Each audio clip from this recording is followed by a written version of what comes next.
Welcome. A little over a year ago, Penn Sound asked Kate Colby and I to appear on a podcast focused on a poem by Ann Lauterbach, which gave me the wonderful excuse to immerse more fully in Ann's work than I'd had a chance to do in a few years. What I had been doing when I received the invitation was delving into Dara Wier's collection, In the Still of the Night, and either because of that happenstance or because of a more innate resonance, I fixed on the idea of bringing them to read together. Last winter, when I attended the memorial tribute to John Ashbery at the 92nd Street Y, I noticed that only a few poets were chosen to represent his life and his immense capacity for friendship. Two of those few poets were none other than Dara and Ann. Tonight, on the occasion of this reading so long in coming, it gives me great pleasure to announce that John's husband, David Kermani, has donated the John Ashbery Reading Library to the Woodbury Poetry Room, where John gave his first poetry reading as an undergraduate in the 1940s, and where he made his first recording in 1951. Ashbery was a voracious reader with Catholic tastes, his biographer Karen Rothman says, and a nearly photographic memory. He had a collector's instinct for keeping his books nearby and a poet's imagination for how a phrase or fragment might sound in a new context.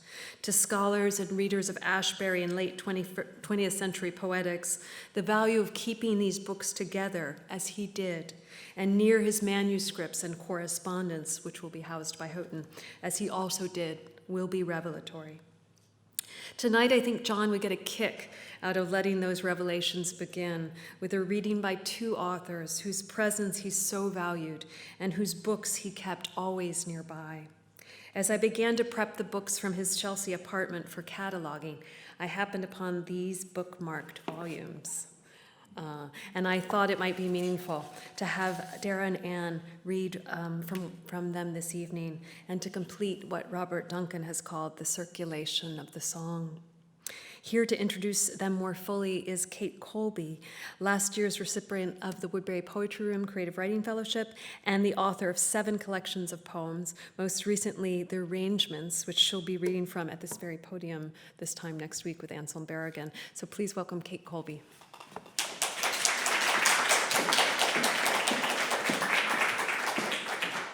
Thank you, Christina. It is an honor and a pleasure to introduce these two great poets, both of whose work I've been reading and thinking about quite a bit in the last year and a half. Dara Wier's 2013 You Good Thing is prefaced with a sketch by Pessoa that maps the longest distance between two adjacent points, with which he plans to draw out time on a walk with his beloved. Likewise, Wier's poems map the distance and wayside particulars found between here and now, being and knowing, that are shared and stored in the distended space between the soon-to-be parted. Her catalog of momentary relics swerves between scales, from an actual cup to an exact table an actual cup on an exact table to an hourglass of someone's ashes. As if, she writes, I were thinking it possible to tie a thread around a passage of time, where passage variously suggests transit, a corridor, a portion of text, and a death. Wier applies her precisely tuned sense of measure at the level of both line and sentence to an anticipatory grief, unburdening herself of its exigencies so that, by the time of the beloved's actual departure, what's left to do is palpate and explore the disembodied state of mourning. I only learned recently that the bodies at Pompeii are actually plaster casts of the hollows, the decomposed corpses left in the ash that buried them. I thought the bodies had been preserved under there, like famous prehistoric remains in ice, but no. They are their own shapes of their terror-stricken forms. Wier's 2017 In the Still of the Night feels like a cast of the aggrieved body. It's not so much elegy as wonder at the state of mourning, a transubstantiated bereftness. In the poem titled, "That's What the Dead Do," the dead aren't doing for themselves, but inducing others to perform the rites of their grief. She writes, "Here we come with our living fruit baskets and soon to wilt white flowers." Her spare spectral couplets float on the page, suggesting the state of suspension and formal feeling that come with great pain, a suspension that feels at times like ascension. In the Still of the Night, which is Dara Wier's 13th book, was named in the top 5 poetry books of 2018 by Publishers Weekly, and her previous book, You Good Thing, was a Believer's Reader's Choice. She is the recipient of Guggenheim, NEA, and Massachusetts Cultural Council fellowships. She teaches poetry workshops and seminars in the MFA for Poets and Writers at UMass Amherst and is the publisher and an editor for Jubilat and Factory Hollow Press. Please welcome Dara Wier.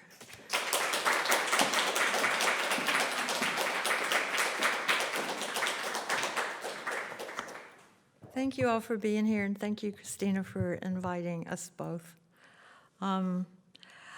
I'm delighted to get to be part of receiving John's reading library here. And I love that you said that this was the first place he gave a poetry reading. That's so sweet. When Christina told me that this book would be the book I'd read one poem from, I had an idea about a poem to read, but then she showed me the bookmark that John marked. So I have to read that poem, right? There's not really any choice. And it just so happens that the poem is called John's Gift to Me. I've never read this poem out loud before.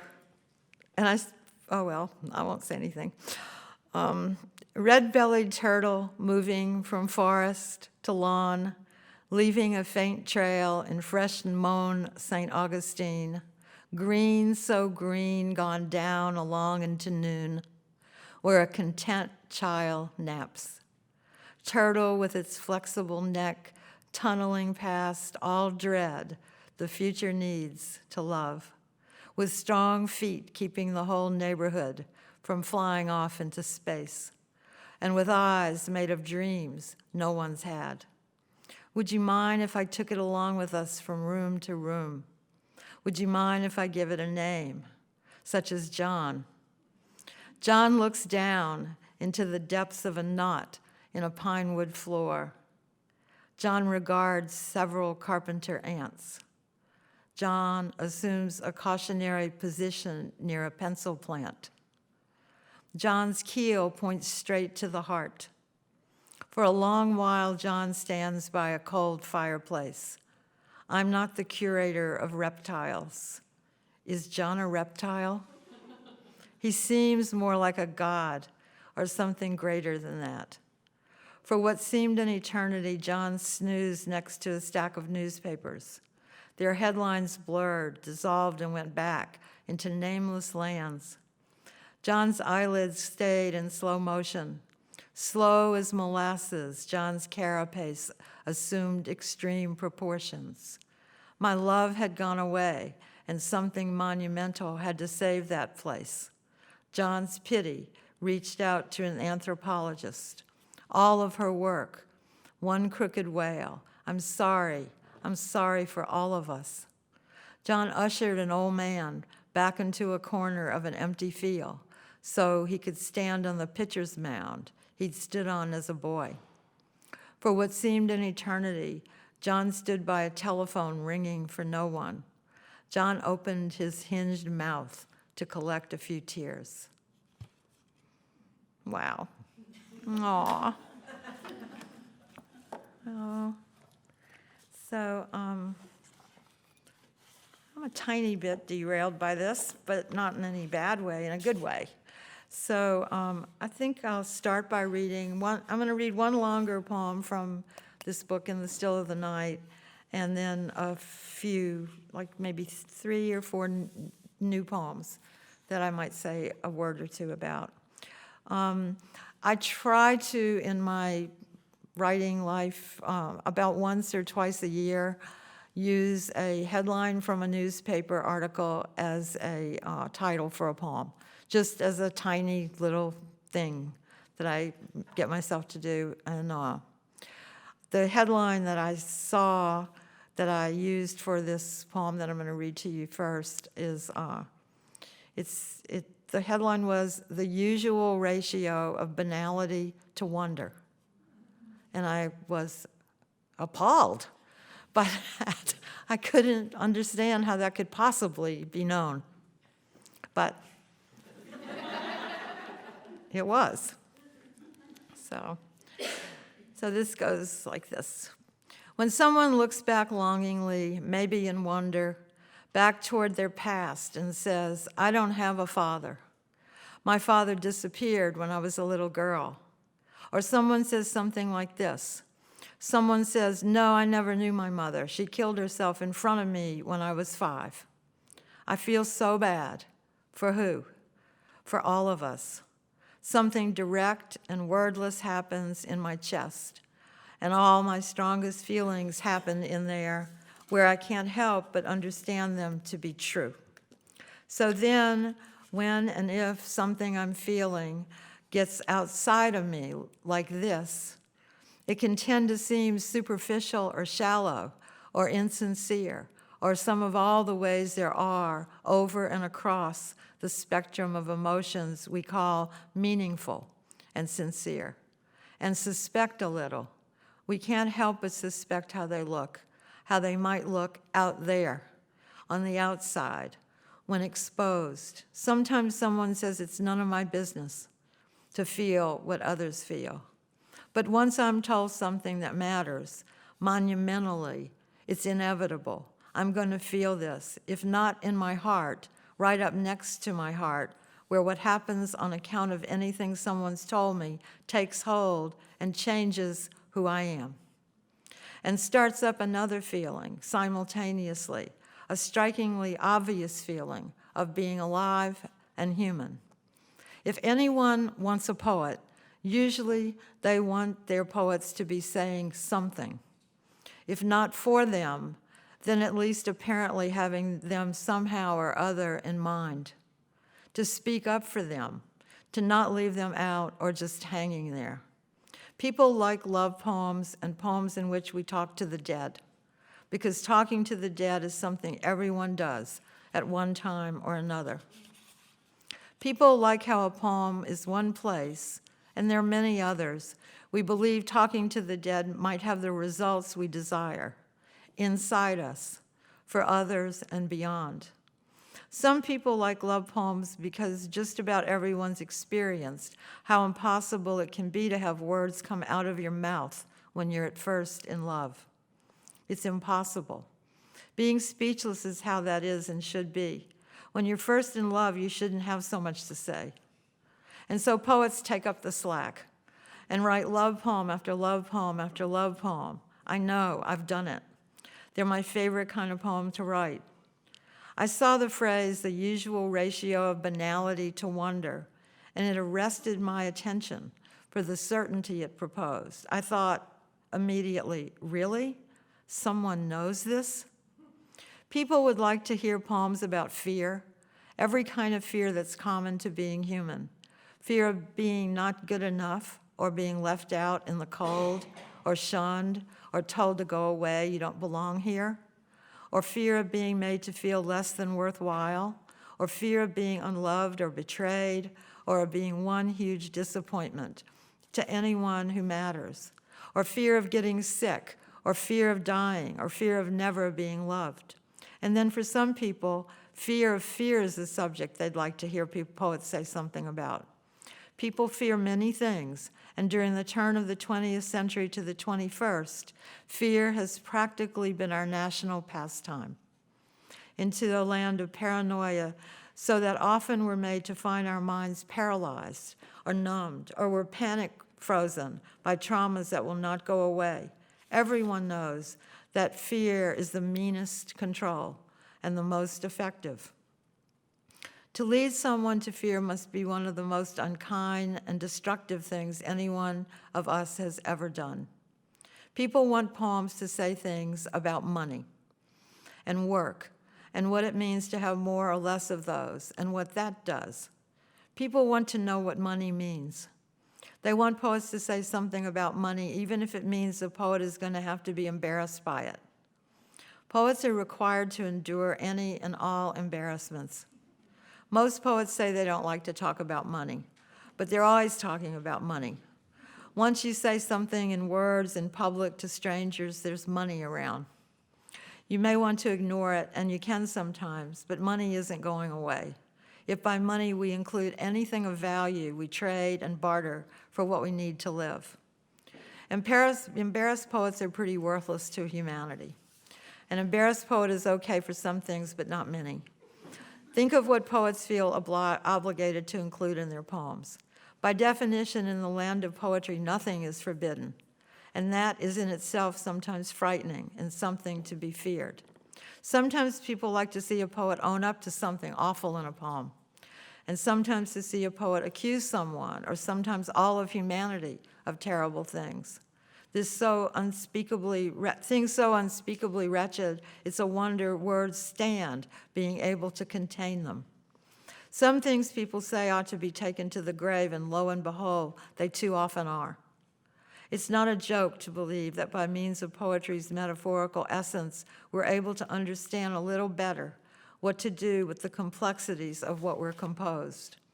When a poet says poetry makes nothing happen, that poet is praising how poetry takes anything and everything and honors its existence by being its shadow, ghost, and soul, giving what's invisible a chance to be visible for at least a little time. Or at least it's proposing what it might be like if what's essentially invisible might be seen. Proposing a solution to omniscience is opposite, maybe, to be seen. It turns nothing into something, or what appears to be nothing into the many things it is. Poetry knows better than I do what to do with regret and shame and disappointment and weakness of will and spirit.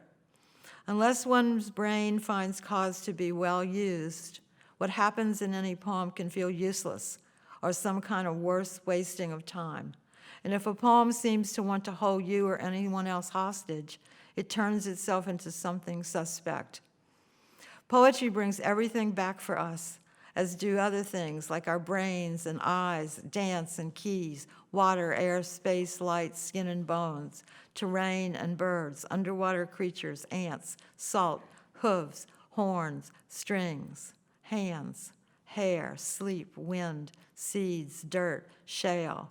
When a photographer says, I photographed things because I wanted to see how they looked in photographs, the truth of that is some kind of bomb and comes home. People want poems about loss and how to grieve honorably and thoroughly. They want poems that seem to keep the memory of someone alive, or at least give them the impression that how they feel about missing someone is honorable and good for humans to do. They want poems to sentence, and they want poems about dead horses and long-lost automobiles and the kitchen chair they kept for themselves for as long as their last lost love stayed alive. As you can imagine, there's no end to what people might want from a poem and what they might need. In a poem, anyone can righteously accuse, collect evidence, witness, bear testimony, argue, decry, submit, and build a case that without doubt proves us all to be small, frightened, broken, valiant, bold, boring, botched, or blessed. A poem will always be an unnecessary addition to what is always there already, but a sign, a signification that repeats itself for the sake of consoling us in our fleeting consciousness and longing. Always that, always next, always more, always after, always toward. A poem will do what ought to be unnecessary, but isn't ever merely or just. It exists unnaturally unless you count as natural everything humans make. It's made by a mind's effort, a heart's will, out of the stubbornness we are.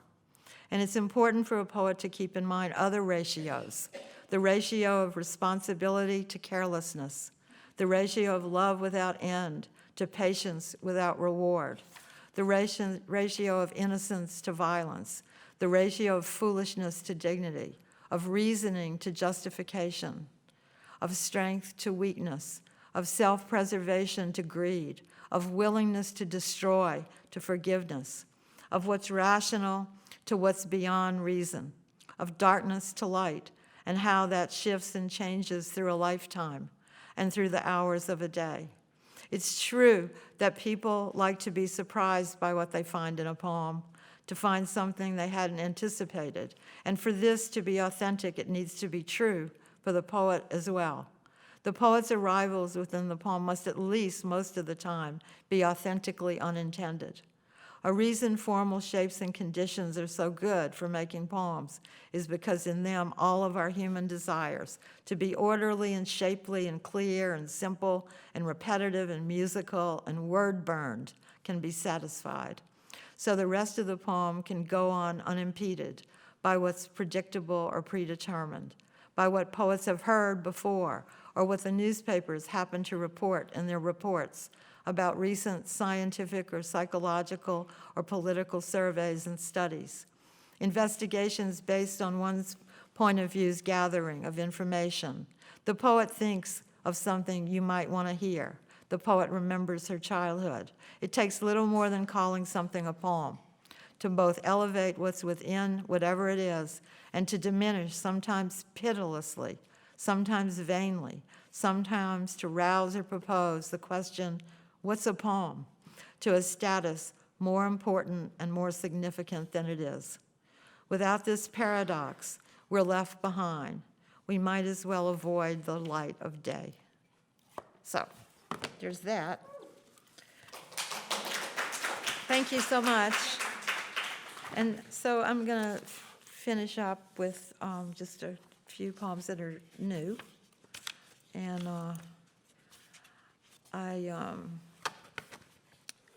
this is called Things Art Can Do.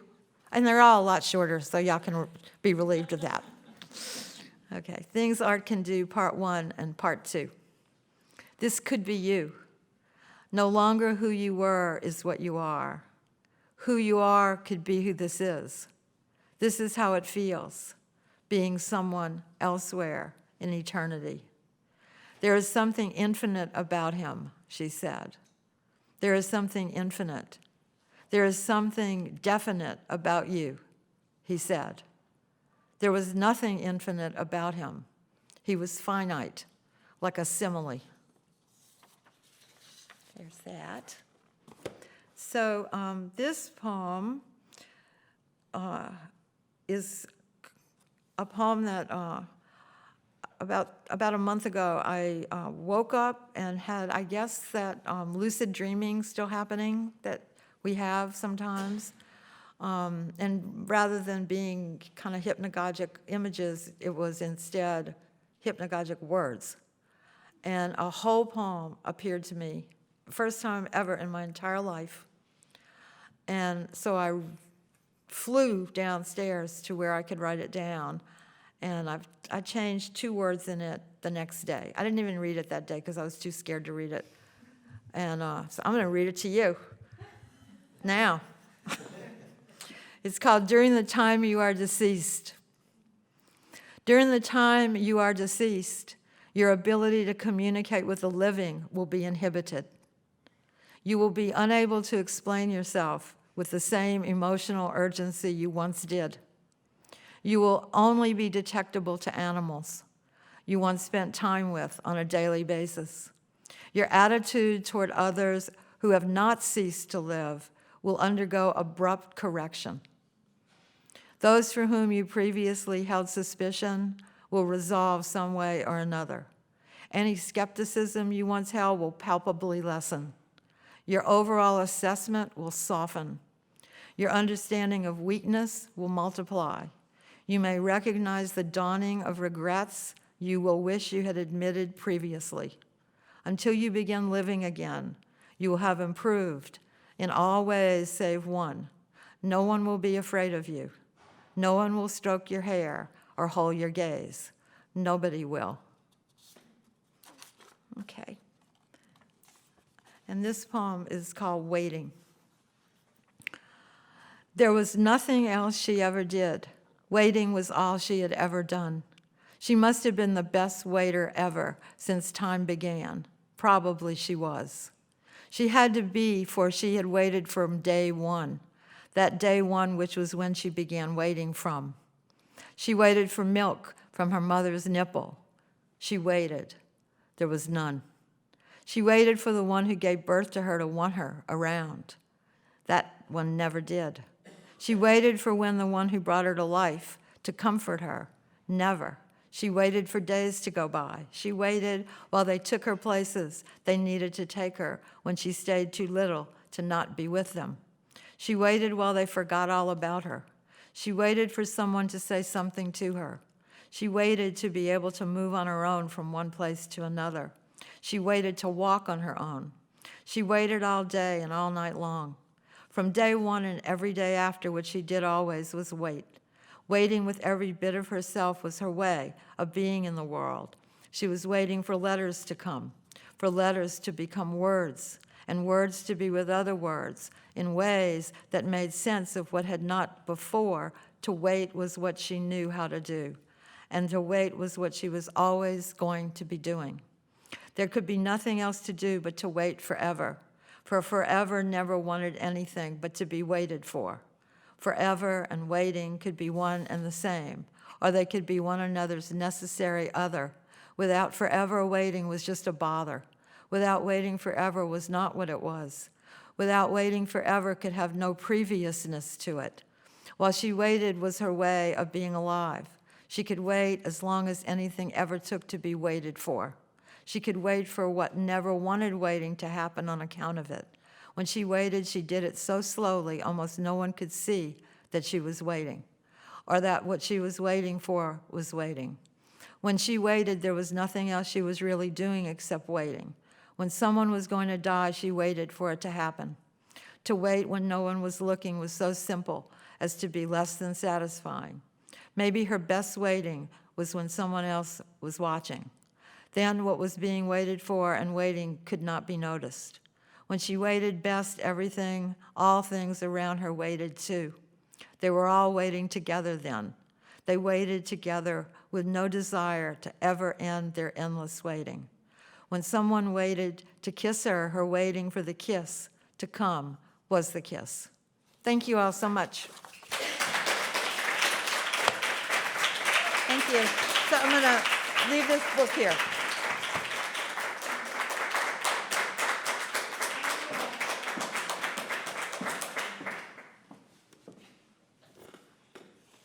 Dara, thank you. That long poem is a doozy.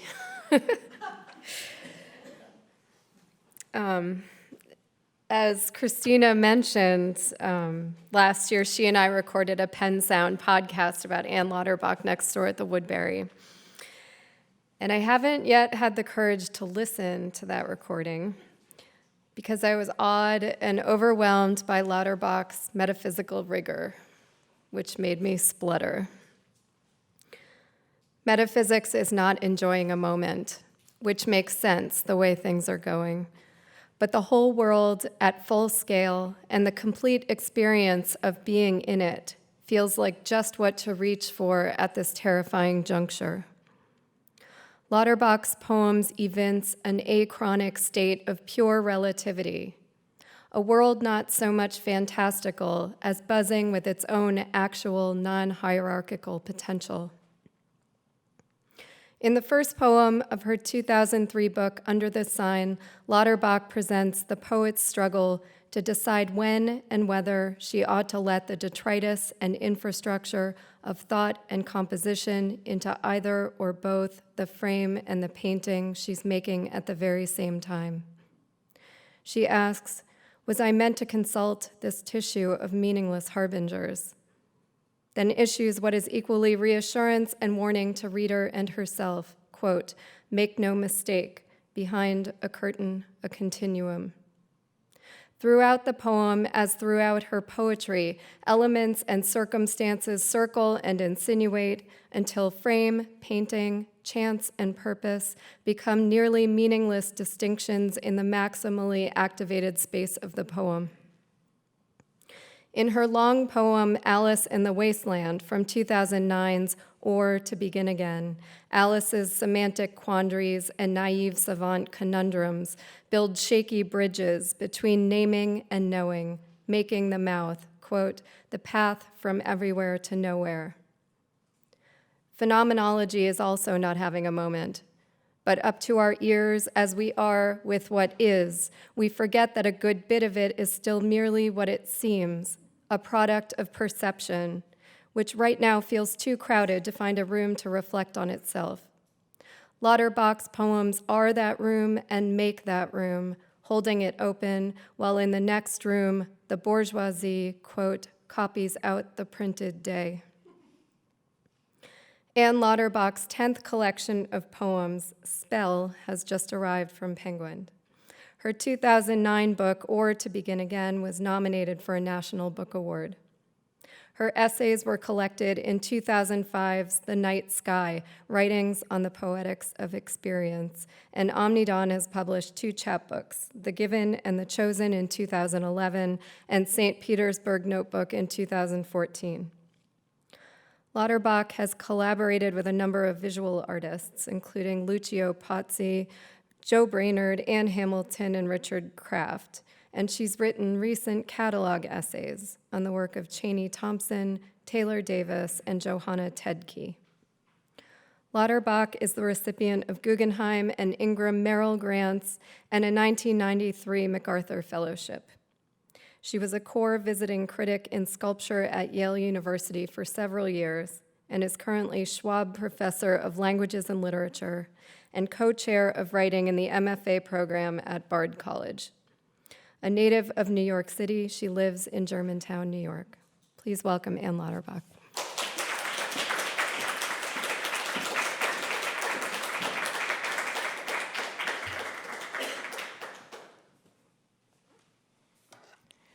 Thanks so much. That was really splendid and remarkably thorough. It's wonderful to be here and to read with Dara, whose work I enormously admire, partly for its being able to be straightforward, I think the word is, where I seem to be unable to be straightforward. What you very kindly called metaphysical, but I'm not sure that's quite right. I mean, it's very hard to be straightforward and not be literal, and of course, you're never literal. You are just wonderfully straightforward.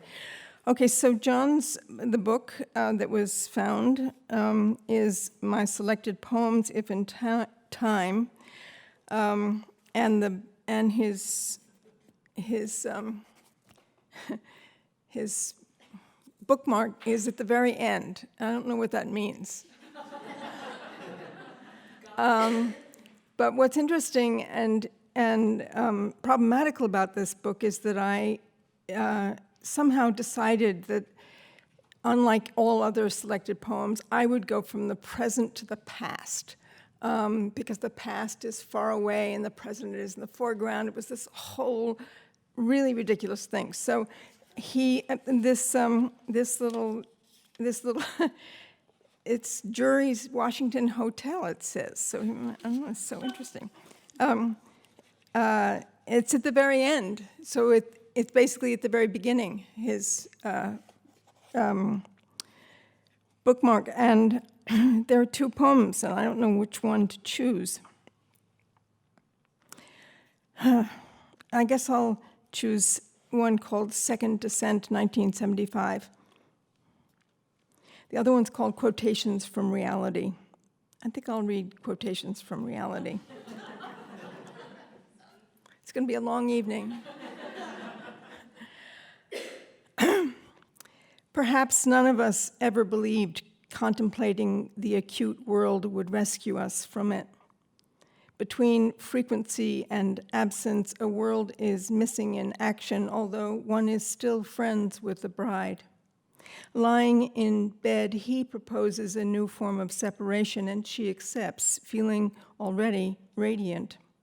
The song of praise from Catalonia is energetic and glad as your niece, who is 14 and no longer a virgin. Barcelona is beautiful. I know of a beautiful girl named Gloria Barcelona. Once I thought there were instances of magic until a philosopher friend, now dead, said it was pure coincidence. He pretended to be dying of cancer, then killed himself. An acquaintance wrote me the news on brown paper. He left me his books, which I never got. But just the other day, you said, the world is all that is the case, which is the first line of Wittgenstein's Philosophical Investigations. I guess I'm going to have to do this because my voice is doing something funny. So Spell, I'm going to read some poems from Spell. It's a very odd book. It's got different kinds of energies in it, several series sequences, and then some conversations with the evening, and then some etymologies and some shorter poems. But I'll begin at the very, very beginning because for two reasons. One is it's dedicated to Anselm Berrigan and the wonderful artist Nancy Shaver. So those of you who don't know Anselm's work, he's, you probably do know something about Kate's work, but he's an astonishing poet, and he's got a new book out, and to listen to him is really one of the great joys, I think. So I recommend that to you next week. And the other reason to start at the very beginning is that, have I used up most of my time?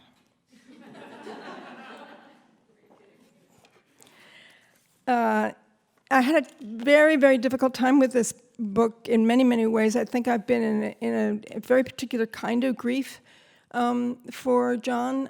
We were extremely good friends, and my relation to him was one of a kind of familial relation rather than necessarily poetic, although he had a lot to do with my being able to become a poet. We met in 1971 in London when I was living there. So then I had to try and figure out whether I could mention him in the beginning of this book. And I went back and forth, and I had an epigraph from him, and I didn't really want to do that. And then finally, so this little story, maybe I won't read any poems, I'll just talk. So David Kermani called me the morning he died and told me that he had died in David's arms, and that was actually he left the message because I'd never answer my phone. So I got up and I went out and I wandered around, and for a whole time I knew him, or a certain moment in knowing him, I began to think of him. I know this is a terrible cliche. I began to think of him as a bird, as a kind of great bird who scanned the world from a certain kind of distance, and that his poems were this kind of scansion, that he could see better than most of us, and that he was able to sort of stay at this distance and then swoop down into something and then swoop right back up again. So there was a sort of interesting way. And then I actually began looking at the poems and seeing that they were filled with images, not so much of birds as air, and I thought, of course, air, breath. So I went out and I was walking around in the backyard, and this bird flew right over me. It just flew over, and I didn't know what kind of bird it was. It was very fast. It was big. It wasn't an eagle. I think it was a seabird, and I just thought, there you go. So this is my little epigraph to J.A. And then you sail past in your effortless bravado the sky, a blue wind of ease, wings outstretched on a continuous whim, as if there were no time, and there isn't. But the rest of us pause, watching as you go on by. All right, I'll read you some poems.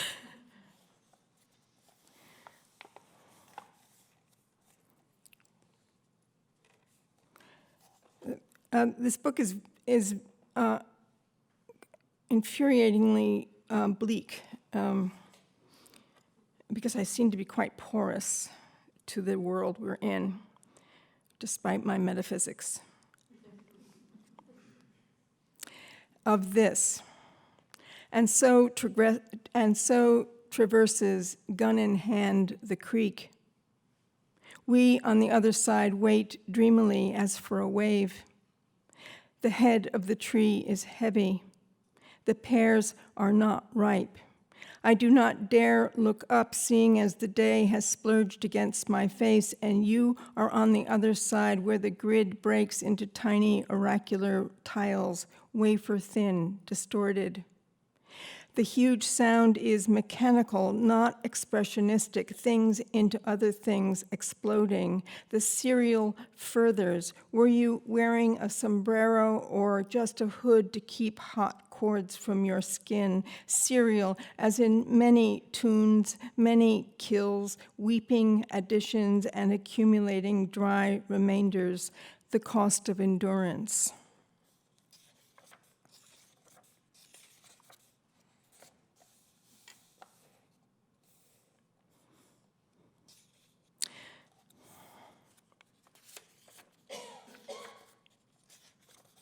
Beach.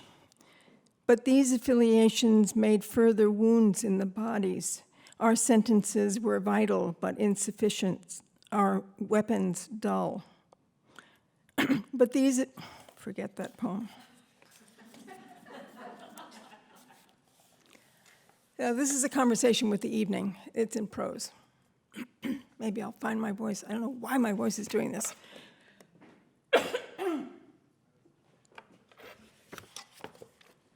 It's called Intent, Intend.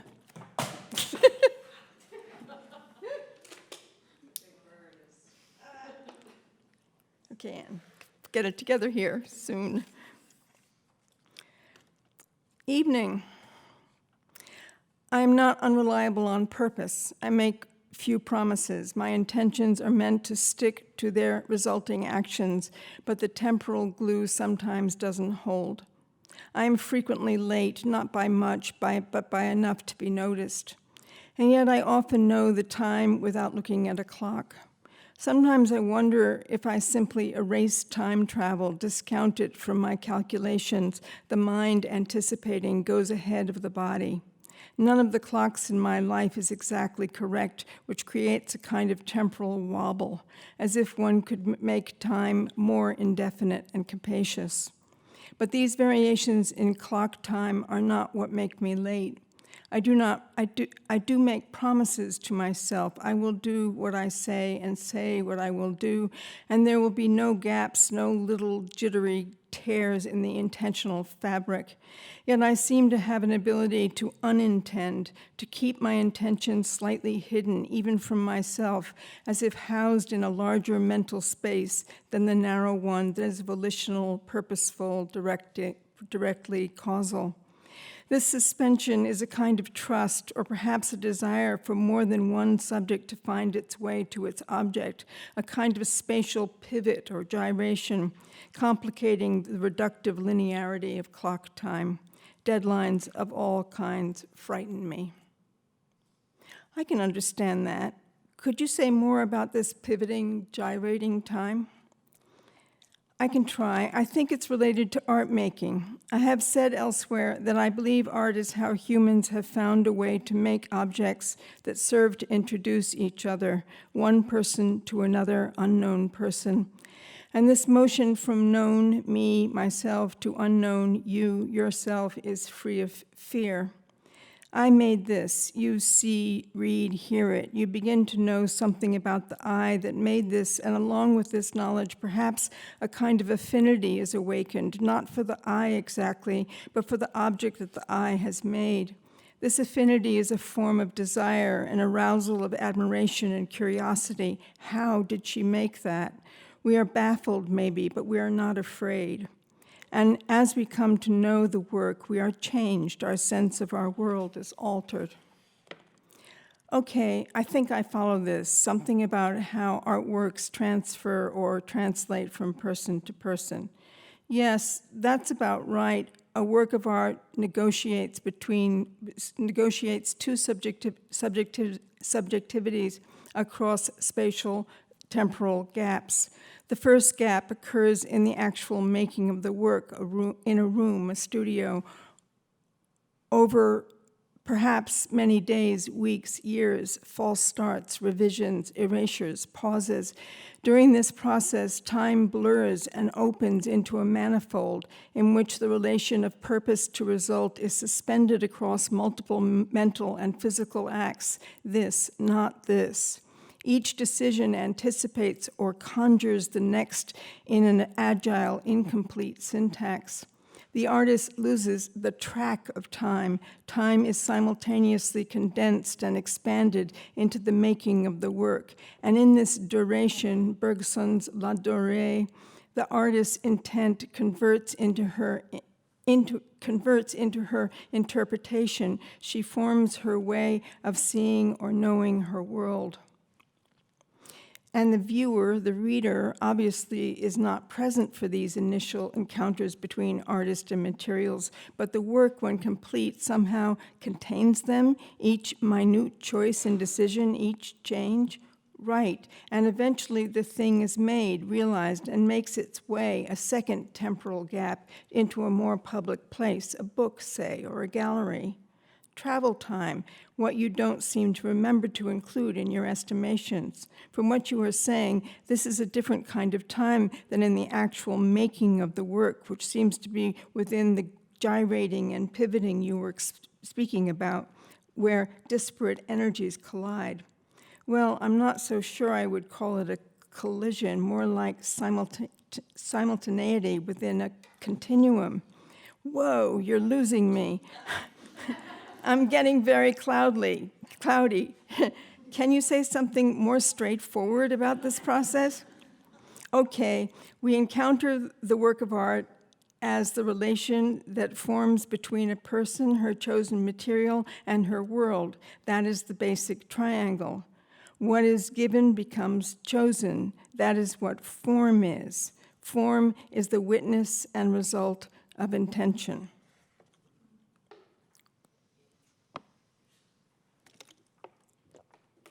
Okay, that's my lecture. I'll read you a few of these sequences. This first one is called After Nature. The After Nature of the second After Nature is a reference to Sebald's wonderful three-part poem that was actually, I think, published after he died, in which he investigates, among other things, the artist Grunewald. And it's this wonderful Sebaldian travel across an imagined world that is actually a real world, something I'm very interested in. So After Nature. Oh, and also part of it was inspired by a trip to see Carla Harriman in Detroit and visiting the Detroit Museum where the Rivera murals are.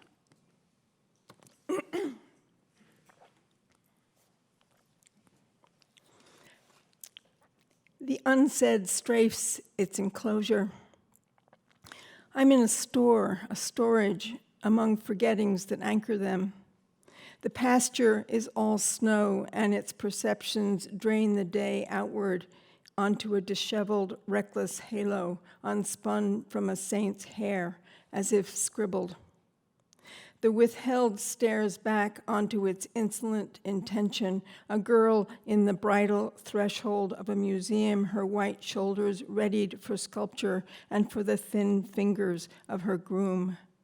Tidy these ancient portals, says the Bergsonian moon. There's more to see of the great Rivera murals whose scansion is blocked by the banquet's black plumes and crimson napkins, fake beads of hanging ice. The baffled children stand their ground, the boy who cannot smile, the girl who stares into the mutant air, my own mirrored self dancing in the aisle of beloved animation, singing along to a tune rescued and hidden under soil, piled on the floor in that corner. That corner, that window, those stairs, and across the wide portico, a muse yelling in French, and the mother in pails, the mother in ashes. And the flowers, you ask? They were announcements that came slowly up with the man with a sack on his shoulder. The snow will not burn, but falls as heaving flame. The drifts are catalytic as they plummet towards amnesia, and a recessed doll appears, her eyes painted open. I did not ask for this bouquet. Please return it. The form of attention bewilders and the signal's arc wavers. If I gaze, and the blue mountain is indifferent, like Wittgenstein staring out from his captive picture.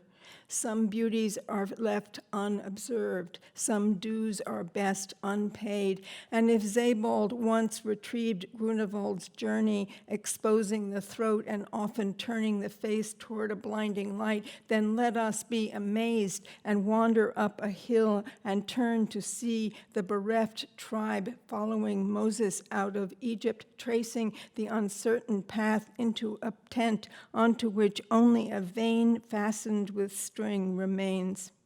The route was written, but the map's insignia and all the variants of white dispersed through the holy frame. Wait here a minute. I need to attend to the soot. A gashed estrangement dramatizes the ocular theme. Rag, rag, rag. It's a quick refrain that a broom might chant. Accidents happen and rage resumes under the free rights of dream, the unsafe conditions masked by law.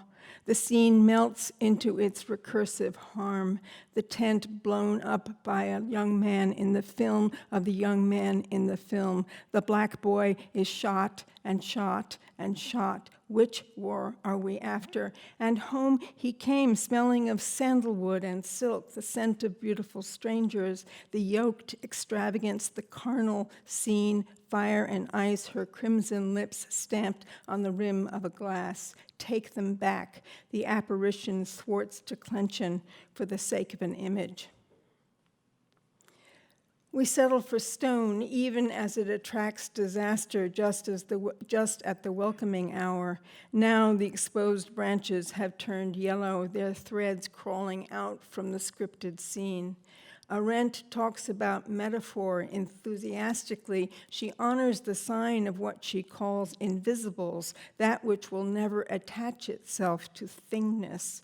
The philosopher's wonder is fraught. Words charge our love with action, and action blurs syntax. She thinks she can see what we hear just as it vanishes. Chickadees orchestrate the silence of the hawk's swerve. All is readied for accounting, as for abstraction.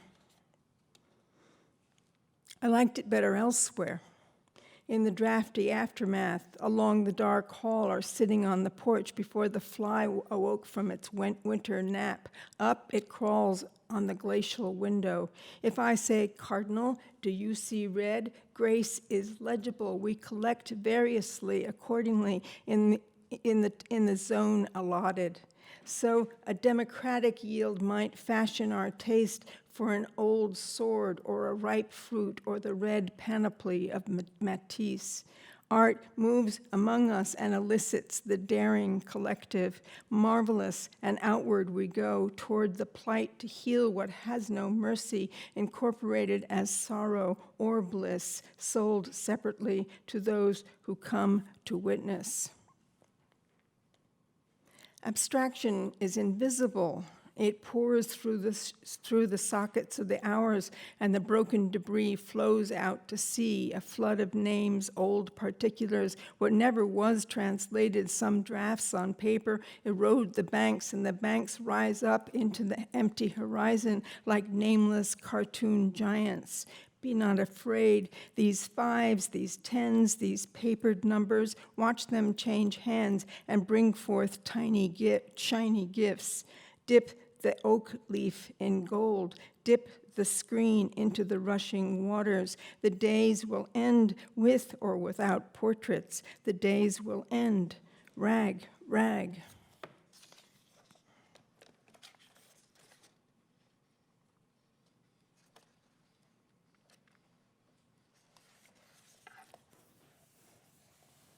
I think I'll read 2 more sequences. Is that good?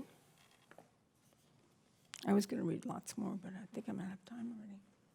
I hate time. I really do. Does everybody have a problem with time? I mean, is it really like palpable, like daily? Like, what is this stuff? All right, this is the title poem. It's called Spell. And it carries a little epigraph from one of my favorite art historians, T.J. Clark. He's writing about Goya.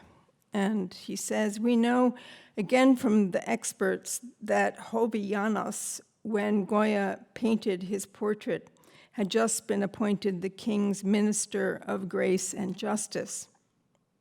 This was as much of a liberal Enlightenment moment a few months in late 1797 and early 1798 as Spain ever had. Pretty scary. So then, where is our minister of grace and justice, our minister for the end of ignorance under the law? The law's vulgate. Zap, zap, you're dead, zap, for good reason. So then, where is our minister of grace for I don't know what. So then, where is our minister of grace and justice, our minister for the end of ignorance under the law, the law's vulgate? Zap, zap, you're dead, zap, for good measure. Goya's interior spreads cartoon stain red into the black garb of sabotage. And there, in that city, light shatters into debris, glass, coin, shoe, book. Look, look, can you see the book? The pages are wet. Can you turn them? Place your thumb in oil. Blot the spiral out. History's horizon blurs into running crowds, pitched waves, mobile boundaries not sanctioned by law. History's horizon contracts into small boats traversing rough waters. Scan the sky's evening, gold and greens more brilliant than a reliquary chalice, a saint's crescent. Paint that. Scan the turbulence for cinders, white-hot dots, matrix of illusions spurred on by desire and reason's catastrophic carrier pregnant with a god, Sappho's moon crossed by the wing of an owl. Dear gray-eyed Athena, please allow transport safely across the waters. Film that. Trapped by a ghost, many ghosts, a host of ghosts. They do not sing, but stare into a shade lowered over coins that mimic sun. The young man on the screen is timeless. He speaks into the unknown from a blackened room. We cannot see his interlocutors nor hear their exhaled breath. Meanwhile, in the stadium, thousands stand to sing in unison an anthem. Oh, say, can you see by the dawn's remnant bombs bursting air? Record that. The agenda has a requiem, brass, percussion, solo baritone rising over the coral bloom. Look up and up, the cascade rises, but the leaves are fallen and the familial roost divided. The plural of I is not we.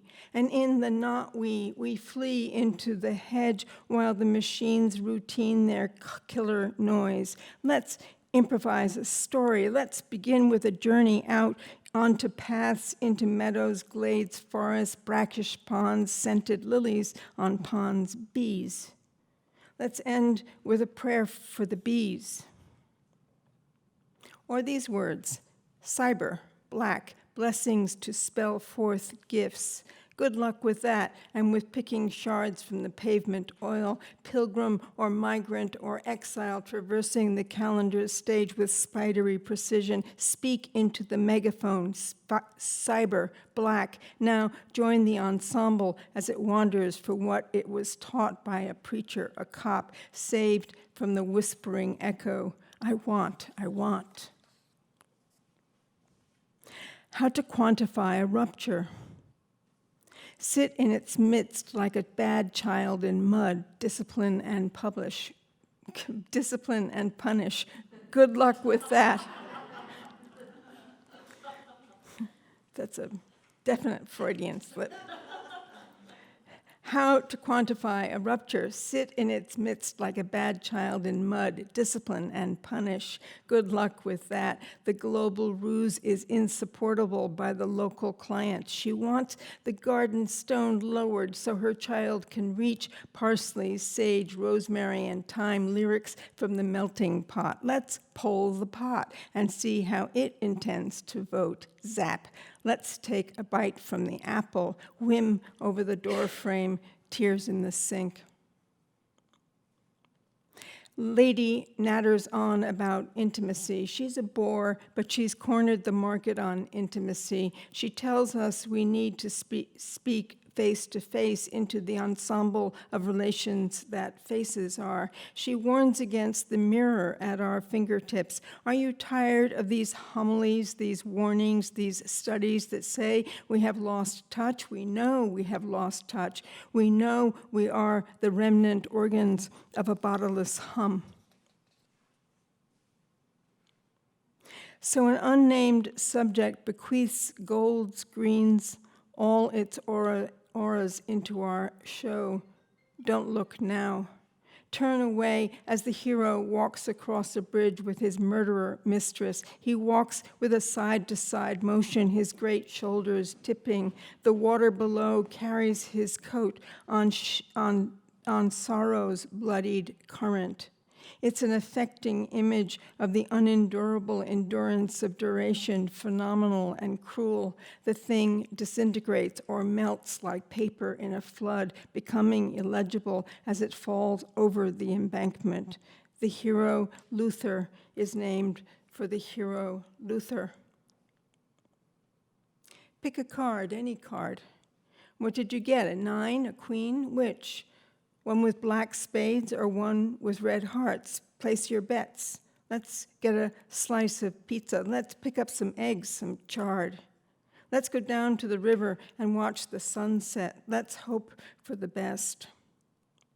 The clock is imaginative. It has time, or we imagine it has time. I'm not sure how to measure this gift sanctioned by the stars. They stay constant, although they are dead. They send what came before what came last. Their light, aftermath.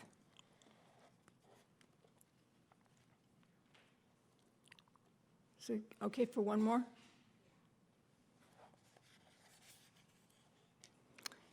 The one that's 60 pages long? I do this all the time. It's so crazy. I'm going to read you one that I've never read. It's towards the end of the book.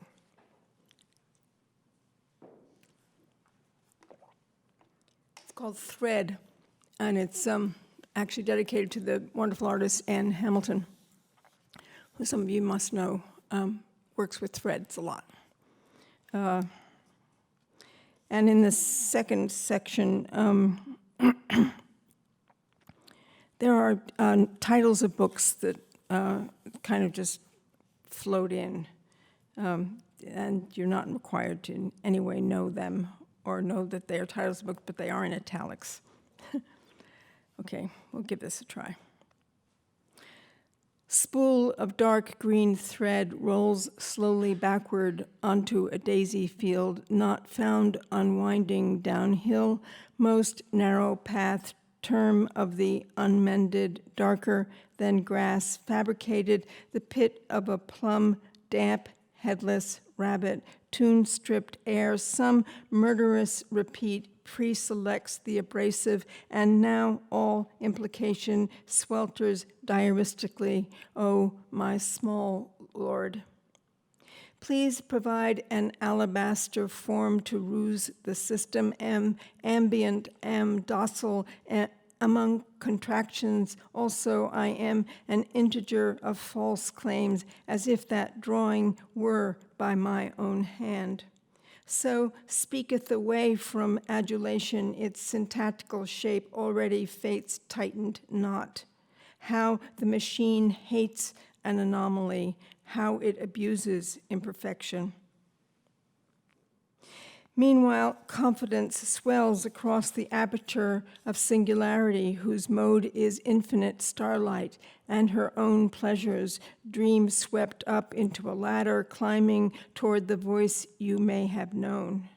Beloved swims in a pond reflecting the constellated grief of centuries, monks gathered around the pier of St. Francis, walls sweat, where later a sacred fount beckons the oldest awe into its stainless basin, and in the night a girl writes words in colored chalk on the pavement stone. Every force evolves a form. And the petals of the rose have fallen into partial pinks and collapsed browns as if soiled or bruised, and the cicadas have gone back into the underworld, webbed wings strewn, red eyes blind. The dream has left me bewildered. My neighbor's dog barked it open, and out I fell into the milky dawn, into the practice of everyday life. Were we to return, the covers would open and the sheets introduce us to a sentence drawn from Spinoza, he who spoke of a third kind of knowledge, and my legs would wrap around your body in the poetics of space. This would occur after the end and after the sense of sight, after the apocalypse and all the words we lived among. You would describe the art of interference, and I would argue for the will to believe. All this before our morning coffee set on a small table in the field not far from a stream where a mockingbird shapes time above the threaded grass. A spider has netted the air. This comes in a kit. Seeds also available, see below.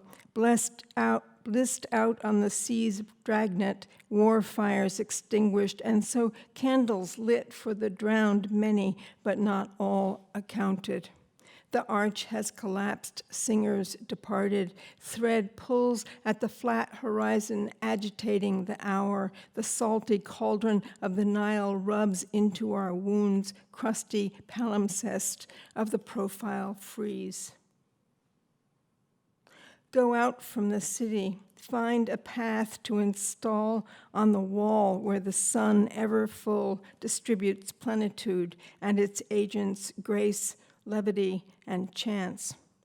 Let them beget new justice into our dithering trials. All along the edges there are crude blue margins, fists of brown leaves. A mask floats above, buoyant and empty. Ya, ya, says bird, leaving the yard. Voice recedes into eternity's pale marker. A video shows replications of figures crowded into rectangles, a choir of ravenous beetles felling the trees. Blind slippage of the unanchored field. That protein assemblage is taught among least vibrations. This inner song had best abate, lest all achieve status, all achieve stasis around a melancholy pall. Our being's repeated inferences and the lyric joys hinge inclusivity onto the aesthetic dump where our hopes flip for breathable air and all our thresholds, glass door cup, the books and the fabric, the ever spiraling list traced away from duration to install the silent archive. Thank you.